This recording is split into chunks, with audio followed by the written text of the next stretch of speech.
네, 여러분 안녕하세요. 김윤기의 바이블레이션입니다. 오늘은 어제에 이어서 예수님의 탄생을 기다렸던 목자들과 관련해서 말씀을 나누겠습니다. 그런데 오늘 말씀을 나누기 전에 여러분께 양해를 구할 것이 있습니다. 제가 어제 안나 선지자와 관련된 말씀을 드렸는데 그 영상에서 단락 구분을 잘못했습니다. 누가복음 2장 36절로 39절까지를 구분했는데 사실 39절 말씀은 요셉과 마리아에 관련된 기록입니다. 그래서 제가 수정하는 댓글을 영상 밑에 달아두었습니다. 참고하셨으면 좋겠습니다. 그리고 또 한 가지 여러분께 강복하게 부탁드리고 싶은 것이 있습니다. 제가 참 조심스러운 말씀이라 몇 번의 NG 끝에 이 영상을 올리게 되었습니다. 제가 2019년 3월부터 유튜브에서 바이블레이션이라는 이름의 채널을 개설했고 지금까지 운영해오고 있습니다. 저는 미디어 선교를 꿈꾸고 이 일을 하고 있습니다. 젊은 세대들, 다음 세대들에게 클린한 영상, 기독교 복음 지식을 전하기 위해서 이러한 일을 해오고 있는 것이죠. 그런데 혼자 하다 보니까 여러 가지 어려움이 있습니다. 혹시 여러분께서 저를 사랑하는 마음, 또 유튜브 미디어 선교에 동참하는 마음이 있으시면 후원해 주시면 참 감사할 것 같습니다. 여러분의 소중한 후원을 부탁드리겠습니다. 오늘 말씀 보겠습니다. 오늘 말씀은 누가복음 2장 8절로 20절까지의 말씀인데 기니까 시간 관계상 8절부터 14절까지의 말씀만 보겠습니다. 그 지역의 목자들이 밤에 밖에서 자기 양떼를 지키더니 주의 사자가 곁에 서고 주의 영광이 그들을 두루 비치매 크게 무서워하는지라. 천사가 이르되 무서워하지 말라. 보라, 내가 온 백성에게 미칠 큰 기쁨의 좋은 소식을 너희에게 전하노라. 오늘 다윗의 동네에 너희를 위하여 구주가 나셨으니 곧 그리스도 주시니라. 너희가 가서 강보에 쌓여 그 위에 뉘어 있는 아기를 보리니 이것이 너희에게 표적이니라 하더니 호련히 수많은 천군이 그 천사와 함께 하나님을 찬송하여 이르되 지극히 높은 곳에서는 하나님께 영광이요 땅에서는 하나님이 기뻐하신 사람들 중에 평화로도 아니라. 오늘 누가복음 2장 8절에서 이렇게 기록합니다. 그 지역의 목자들이, 여러분 그 지역은 어느 지역을 가리킬까요? 앞선 문맥을 보시면 예수님이 태어났던 베들레헴을 가리키죠. 베들레헴 그러면 떠오르는 인물이 있지 않습니까? 저는 이새의 아들 다윗이 떠오릅니다. 다윗이 베들레헴에서 유년 시절을 보냈고 그가 목자로 활동했었기 때문이죠. 바로 그 지역, 베들레헴 지역에서 목자들이, 그러니까 다윗의 후예라고도 볼 수 있습니다. 그래서인지 11절 말씀에서 이렇게 기록합니다. 오늘 다윗의 동네에. 그런데 여러분, 이 다윗 왕은 좀 유념해서 볼 필요가 있습니다. 왜냐하면 당시 시대적으로 볼 때 로마의 압제 가운데 살았던 이스라엘 민족들은 자신들을 로마의 압제에서 자유롭게 해줄 왕을 기다렸습니다. 그 왕은 메시아, 자신들을 구원케 해줄, 자유케 해줄 메시아, 이를테면 다윗 왕과 같은 성군을 기다렸던 것이죠. 그런데 바로 그 지역에서 목자로 활동했던 이들에게 아기 예수의 탄생 소식이 들려왔다. 의미심장하죠? 자, 말씀 계속 보겠습니다. 밤에 밖에서 자기 양떼를 지키더니, 밤에 밖에서, 다른 성경을 보면 들이라는 표현도 있습니다. 근데 학자들은 이 부분을 이렇게 해석합니다. 베들레헴에서 해발이 조금 높은 초원지대가 있었는데 바로 그곳에서 양떼를 지키는 목자들이었다고 주석합니다. 초원에서 양떼를 지키는 목자들에게 예수님의 탄생 소식이 들려옵니다. 근데 여기서 당시 시대적으로 목자들이 어떠한 인물이었는지 좀 알 필요가 있습니다. 여러분, 이스라엘은 율법이 중요했잖아요. 율법에 보면 부정하거나 더러운 것을 멀리하라고 했습니다. 근데 목자들은 양들을 지켜야 됐고 양들과 가까이 있기 때문에 아무래도 몸이 좀 더러웠습니다. 그래서 목자는 천한 직업군에 들어갔습니다. 근데 이 천한 직업군에 들어갔던 목자들에게 예수님의 탄생 소식이 들려왔다. 누가는 왜 이렇게 기록했을까요? 계속해서 말씀을 보겠습니다. 8절 후반부를 보면 자기 양떼를 지키더니, 당연히 목자들이 하는 일이 양떼를 지키는 일이죠. 그런데 여러분, 이 부분을 좀 기억해 두시기 바랍니다.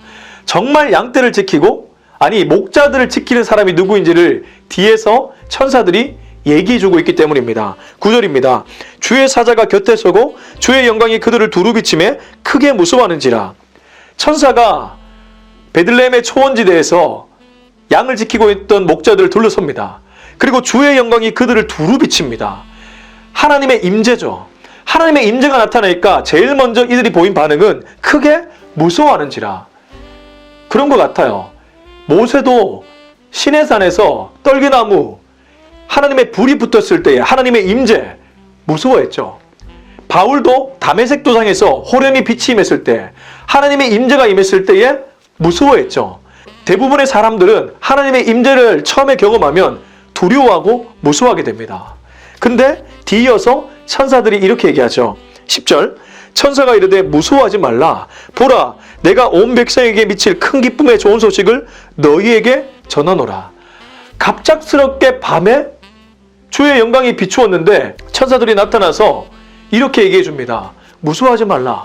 보라, 온 백성에게 미칠 큰 기쁨의 좋은 소식을 너희에게 전하노라. 갑작스럽게 큰 기쁨의 좋은 소식을 듣게 된 목자들, 사람들이 천하게 여기는 그들에게 정말 기쁜 좋은 소식이 임했다는 것이죠. 그 좋은 소식은 무엇일까요? 11절입니다. 오늘 다윗의 동네에 너희를 위하여 구주가 나셨으니 곧 그리스도 주시니라. 여기 너희는 1차적으로는 목자들을 가리킵니다. 항상 하나님의 말씀은 다른 옆에 사람이 아니라 나를 위한 말씀이죠. 갑작스럽게 천사들이 임해서 큰 기쁨의 좋은 소식, 근데 그것은 바로 너를 위하여, 오늘 이 아침에 나눈 말씀도 바로 나를 위한 하나님의 말씀인 줄로 믿습니다. 근데 여기서 예수님의 세 가지 칭호를 천사들이 얘기해주고 있습니다. 첫 번째, 구주입니다. 헬라어 성경을 보면 소테르라고 기록되어 있습니다. 두 번째, 그리스도입니다. 헬라어로 크리스토스. 세 번째, 주. 이거는 유명하죠. 키리오스. 그러니까 예수님의 또 다른 이름이 첫 번째 구세주, 소테르. 두 번째 그리스도, 크리스토스. 세 번째 주, 키리오스라는 거예요. 첫 번째 소테르는 구세주, 구원자 이런 뜻이 있는데 또 다른 뜻으로 보호자라는 뜻도 있습니다. 우리를 보호해준다. 죄에서 보호해준다. 악에서 보호해준다. 그리고 두 번째 크리스토스. 그리스도란 말은 기름 부음 받은 자라는 거죠. 기름 부음을 받는 것은 구약의 이미지로 보면 왕을 가리킵니다. 그리고 세 번째 키리우스. 이거는 주인을 얘기하죠. 정말 나의 인생의 주인. 다윗이 그 유명한 시편에서 여호와는 나의 목자시니, 여기서 여호와는 나의 목자할 때 이 목자, 나의 주인 되시니, 참 목자가 되시니, 예수님의 세 가지 칭호를 천사들이 얘기해주고 있습니다. 그러니까 목자들이 초원지대에서 밤에 양떼들을 지키고 있었는데 너의 인생에서 정말 저 양떼들을 지키고 너를 지켜줄 인물은 예수 그리스도다. 이게 너에게 주는 하나님의 메시지다. 여러분, 지금 우리는 코로나 시기를 보내고 있습니다. 코로나가 되면서 우리 손에 움켜진 것들이 다 빠져나가고 있습니다. 하나님이 한번 치시면 그것을 견뎌내고 이겨낼 자가 아무도 없다는 것이죠. 결국 하나님이 이끌어 가시는 것이죠. 우리의 인생에 진짜 구세주가 누구고, 진짜 그리스도가 누구고, 진짜 주인이 누군지를 오늘 천사들이 얘기해주고 있습니다. 소테르, 크리스토스, 그리고 키리오스. 여러분의 인생의 소테르, 여러분의 인생의 크리스토스, 여러분의 인생의 키리오스는 예수님밖에 없음을 믿으시기 바랍니다. 자, 말씀을 계속해서 읽겠습니다.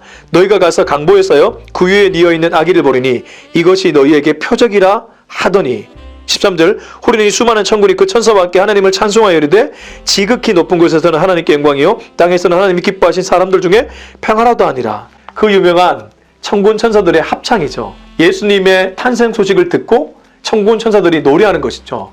그런데 여러분, 오늘 말씀을 마무리하면서 왜 누가는 목자들이 아기 예수의 탄생 소식을 제일 먼저 들었음을 기록하고 있을까요? 당시 천하게 여김받았던 목자들이 천사들에 의해서 이 소식을 가장 먼저 듣고 이후의 말씀을 보면 직접 그들이 가서 예수님을 보고 그 소식을 전합니다. 그리고 이들도 마찬가지로 천군 천사들처럼 찬송하며 영광을 돌립니다. 세상에서 아무리 인정받지 못한다고 할지라도 예수님은 여러분의 인생을 그렇게 보지 않으시고 예수님을 만나면 그 인생이 빛날 수 있음을 오늘 누가는 우리에게 얘기해주고 있습니다. 여러분, 지금 코로나 시대에 어떻게 지내고 있습니까? 혹시 주변 사람들에게 핍박을 받고 계십니까? 혹은 코로나 때문에 여러 가지 어려운 환경에 놓여 있으십니까? 예수님은 바로 여러분을 위해서 이 땅에 오셨습니다. 목자들, 세상이 인정받지 못했던, 시대적으로 천한지복군에 들어갔던, 사람들에게 손가락질을 받았던 그들이 예수님의 탄생 소식을 제일 먼저 보고 들었고 그들은 예수님을 찬양하고 노래했습니다. 예수님을 만나면 인생이 바뀝니다. 예수님을 만나면 나도 소중함을 깨달을 수 있습니다. 바라기는 12월 25일 예수님의 성탄을 앞두고 오늘 목자들이 예수님의 탄생 소식 앞에 찬양과 영광을 돌렸던 것처럼 비록 내 인생이 초라해 보일지라도 예수님을 만나서 내 인생이 역전되는, 예수님 때문에 내 인생이 감사와 찬양과 영광으로 가득할 수 있기를 예수님의 이름으로 축원드립니다. 오늘 영상 마음에 드셨다면 구독, 좋아요, 댓글, 알림 설정 잊지 말아주시고 김윤기의 바이블 레이션은 항상 여러분에게 영적 유익을 드리도록 힘쓰겠습니다. 오늘도 시청해주셔서 감사합니다. 빠잉!